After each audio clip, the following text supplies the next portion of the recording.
Florida is a giant factor, but hardly alone in pushing this coronavirus case count to the new records and pushing our national tracking map deeper into the red. Let's take a look, and let's begin just with the new record yesterday in the case count. If you bring it up, 40,000 cases. If you go back through March 16th, that's when the White House announced the initial slow the spread measures. You see in April, South Carolina was among the first to start to reopen. April 24th, way back April 24th was the previous one-day high in cases.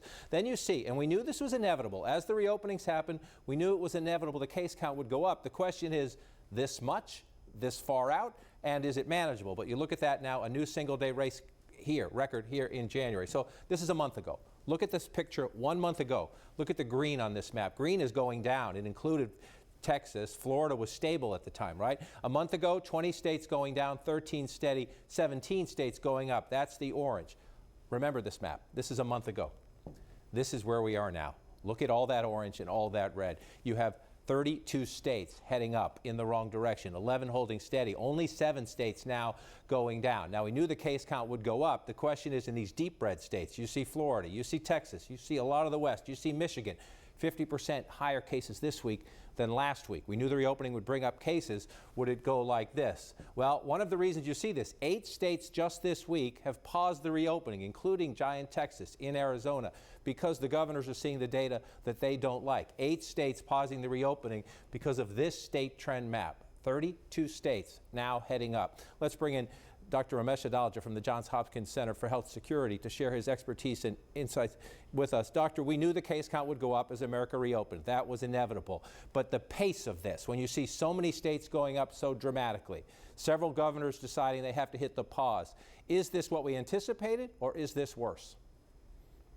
This is worse than we anticipated.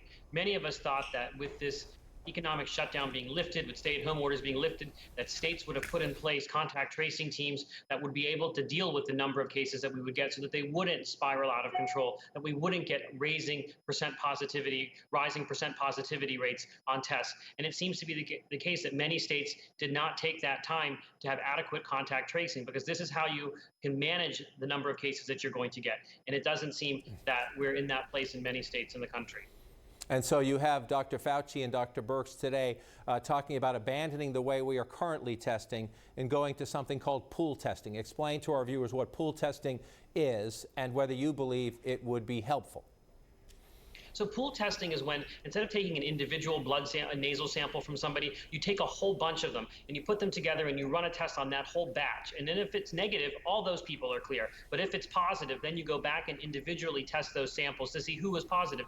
And this might be a way to increase the throughput, be able to test more people and help communities understand how much prevalence they have of this virus in their populations. And this is a way to maybe improve the way we do testing now, which is very individual based, and we're still undercounting, we're still missing, because not everybody's coming for a test, and there are still some logistical difficulties with getting a test. So we've done this, for example, with HIV before, and I think it is something that we need to try, because clearly what we're doing now is not working in many states. Well, if it's been done before and it's proven to be effective, and we knew that testing was an issue way back at the beginning months ago, why wasn't this done months ago? Why are they just deciding now? This is a great question. This was something that people had debated. Should we move to pooled testing? And there were individuals thinking about it for congregate settings, maybe jails, for sports teams, for people that were traveling together, that might have been one way to do it. But it is something we probably should have considered earlier, because we still have issues with capturing all these cases, or we wouldn't be having the type of spread we're seeing in Texas and Arizona and Florida. So I do think we need to really rethink how we approach this virus in the future. I don't like dragging the doctors into the politics, but I think at times it is vital, because a lot of people listen to the President of the United States. A lot of them follow his lead. When you hear him, as he said last night, you know, we're doing all this testing, and they come up with somebody's got the sniffles, and they call it coronavirus, essentially being dismissive of testing. And essentially, he's been saying in recent weeks, we're doing too much testing. And that's why that number on the screen is going up, not because we're not doing enough to control the spread of the virus. What goes through your mind when you hear that? What signals does that send to people? this is just widespread evasion from the highest levels of government, and that's been characteristic the entire time of this pandemic.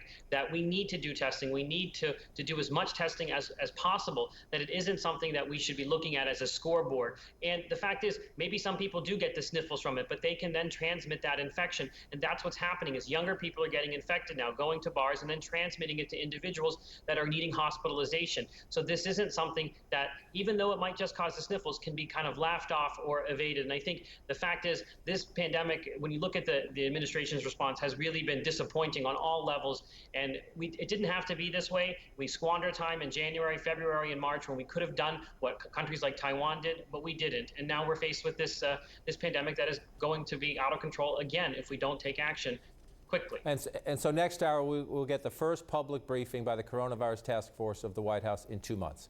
So they finally got the message that they need to do something. They need to show the public that they're trying to get back on top of this. Dr. Fauci saying this in the Washington Post today: something's not working.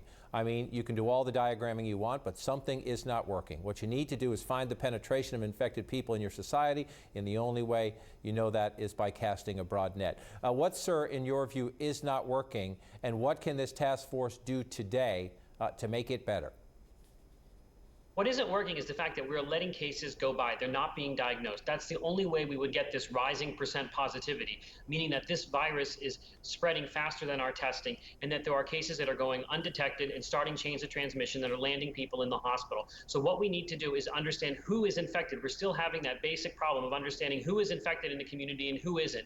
And those people that are infected need to not be associated with other people for a period of time, because that's what's happening. We're not breaking the chain of transmission. So we have to try things differently in order to stop this, because the virus isn't going anywhere until there's a vaccine, and we can't have this open and shut, keep doing that. That's going to be very disruptive to businesses and to the economy. We have to get this right, and I think many states did get it right, but I think that clearly not all of them did, and I think we have to rethink this whole approach in those states.